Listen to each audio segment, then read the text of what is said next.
امین چودھری کے حالات اور اپنی کمی بھی کہ وہ کبھی ان کو بیٹا نہیں دے سکتی، اس لیے زارا کی پیدائش کے بعد انہوں نے باہوشی امین چودھری کو دوسری شادی کرنے کی اجازت دے دی تاکہ کسی طرح ان کے گھر بیٹا پیدا ہو اور ان کی بیٹیوں پر سے نحوست کا ٹیگ ہٹ جائے۔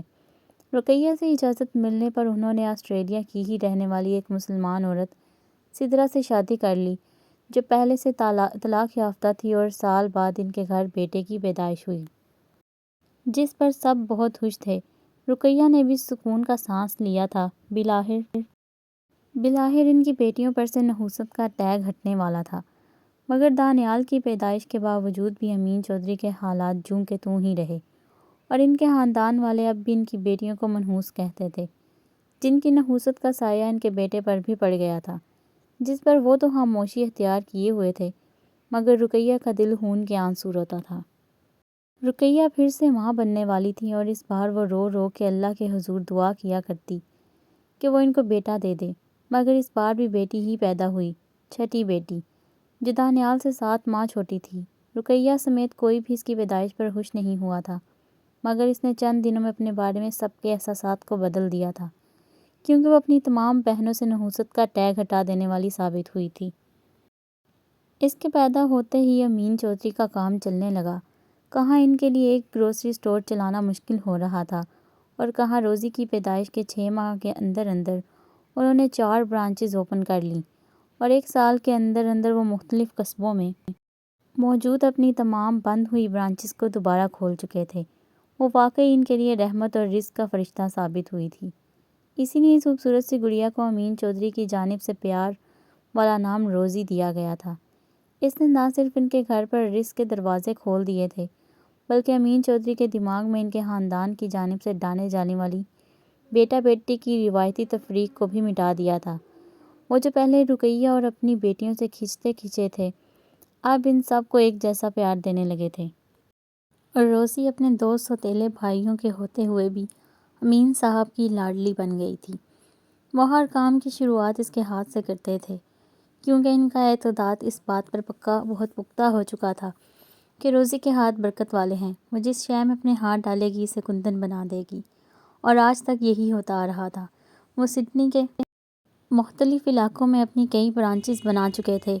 روزی کے پیدا ہونے کے بعد ان کا پیر کبھی گھاٹے میں نہیں گیا تھا، اور رقیہ کے اطمینان کے لیے تو اتنی سی بات ہی کافی تھی کہ اللہ نے روزی کو ان کی جھولی میں ڈال کر ان کی باقی بیٹیوں کو بیٹا بیٹی کی روایتی تفریق کا شکار بننے سے بچا لیا تھا۔ وہ منحوس نہیں ٹھہرائی گئی تھیں۔ سوتیلے بھائیوں کے ہوتے ہوئے بھی ان کا باپ ان سے کوئی فرق نہیں کرتا تھا، اور وجہ روزی تھی، اور اسی بات سے سب واقف تھے، جس کی وجہ سے روزی کو گھر میں ایک خاص مقام حاصل تھا جو امین صاحب کے باقی 7 بچوں یا بیویوں میں سے کسی کو حاصل نہیں تھا، اور کبھی کبھی وہ اس کا ناجائز فائدہ بھی اٹھا لیتی تھی۔ امین چودھری کو آسٹریلیا کی آب و ہوا رتی برابر بھی نہیں بدل سکی تھی۔ وہ آج بھی اندر باہر سے اتنے ہی روایتی مرد تھے جتنا کوئی بھی پاکستانی مرد ہو سکتا تھا۔ انہوں نے اپنی دونوں بیویوں کو ایک ہی گھر میں رکھا ہوا تھا، اور یہ ان کی تربیت کا ہی اثر تھا کہ سوتنوں کی بجائے بہنوں کی طرح رہ رہی تھیں۔ انہوں نے حتی المکان کوشش کی تھی کہ ان کے بچوں پر بھی مغربی ثقافت کا رنگ نہ چڑھے، اور وہ اپنی تہذیب و ثقافت کو یاد رکھیں، اپنے اصل کو پہچانیں۔ اس مقصد کے لیے انہوں نے اپنے گھر کا ماحول ایسا بنایا ہوا تھا کہ وہ کسی بھی روایتی پاکستانی گھرانے کا منظر پیش کرتا تھا جو مہذب اور مشرقی روایت و اقتدار کے بہت قریب ہوتا ہے۔ وہ اپنے بچوں کا ہر ناز نخرہ دیکھتے تھے، مگر نماز روزے میں کوتاہی پر کسی کے لیے معافی نہیں تھی۔ ان کو مکمل آزادی دے رکھی تھی، مگر ان کی تمام حرکات پر مکمل نظر بھی رکھتے تھے۔ وہ ایسے باپ نہیں تھے جس کی موجودگی میں سب بچے ڈر سہم کر گھر کے کسی کونے میں چھپ جاتے، مگر وہ ایسے باپ بھی نہیں تھے جو اپنی اولاد کی غلطیوں پر کبوتر کی طرح آنکھیں بند کر کے بیٹھ جاتے۔ ان کا رویہ اپنے بچوں کے ساتھ بالکل دوستانہ تھا، مگر ضرورت پڑنے پر وہ سخت گیر لہجہ بھی اختیار کر لیتے تھے، اور اپنی بیٹیوں کو تو انہوں نے ایک ہی سبق پڑھایا تھا جو ہر مشرقی مرد اپنی بیٹی کو پڑھاتا ہے: میری عزت تمہارے ہاتھ میں ہے، کوئی ایسا کام نہ کرنا جس سے دنیا کے سامنے میرا سر جھک جائے۔ وہ اپنی بیٹیوں کو پرائے دیس میں پال رہے تھے۔ بیٹیوں کی تو پھر خیر ہوتی ہے، مگر بیٹیوں کے معاملات بہت نازک ہوتے ہیں، اور ان میں بے حد احتیاط سے کام لینا پڑتا ہے۔ اس لیے وہ ان کے اخلاقی اور روحانی تربیت کے ساتھ ساتھ لباس کا بھی خاص خیال رکھتے تھے۔ انہوں نے رقیہ کو خاص تاکید کر رکھی تھی کہ وہ ان کو ایسا کوئی لباس نہ پہننے دیں جس سے ان کے جسم کے حد و حال واضح ہوں۔ دوپٹہ اوڑھنے کی بھی خاصی سختی تھی، باہر بھی اسکارف لیے بغیر نکلنے کی اجازت نہیں تھی۔ رزق کمانے کے چکر میں وہ اپنے ملک سے اتنے دور آ چکے تھے کہ اب انہیں واپسی ناممکن سی لگتی تھی، مگر ان کی دلی خواہش تھی کہ ان کے بچوں کی شادیاں پاکستان میں ہی ہوں تاکہ وہ اپنے ملک سے کسی نہ کسی طرح جڑے رہیں، اور اس حوالے سے وہ یہی چاہتے تھے کہ ان کی بیٹیوں کے رشتے ان کے خاندان میں ہی ہو جائیں۔ اور ان کے بھائی اور بھابیاں اتنے روایتی تھے کہ ان کے مغربی تہذیب کے رنگ میں رنگی بہو کسی صورت قابل قبول نہیں تھی، مگر امین صاحب اپنی تربیت سے ان کو چونکا دینے والے تھے۔ اور یہ ان کی ہوئی تربیت کا ہی اثر تھا کہ جب وہ اپنی شادی کے 25 سال بعد پہلی مرتبہ اپنی پوری فیملی سمیت پاکستان گئے تو ان کو بھائیوں نے از خود ان کی بیٹیوں کے لیے اپنے بیٹوں کے رشتے پیش کر دیے، جس پر انہوں نے باہوشی ہاں کر دی۔ وہ خوش تھے کہ ان کی اپنی بچیوں پر کی گئی محنت رائے گاہ نہیں گئی۔ ان کے بھائی فخر سے ان کی بیٹیوں کو اپنی بہوئیں بنانے کے لیے تیار ہو گئے تھے۔ پھر سال بعد وہ دوبارہ پاکستان گئے اور اپنی بڑی چاروں بیٹیوں کو بیاہ کر وہیں چھوڑ آئے۔ اب یہاں صرف زارا، روزی، دانیال اور حیدر ہی رہ گئے تھے۔ وہ زارا اور روزی کے رشتے بھی اپنے بھائیوں کے بیٹوں سے طے کر چکے تھے، مگر وہ دونوں اس بات سے بے خبر تھیں۔ اب وہ یہی چاہتے تھے کہ ان دونوں کی تعلیم مکمل ہوتے ہی جلد از جلد ان کی شادی کر دیں تاکہ وہ بیٹیوں کے تمام فرض سے سبکدوش ہونے کے بعد حج کی سعادت کر سکیں۔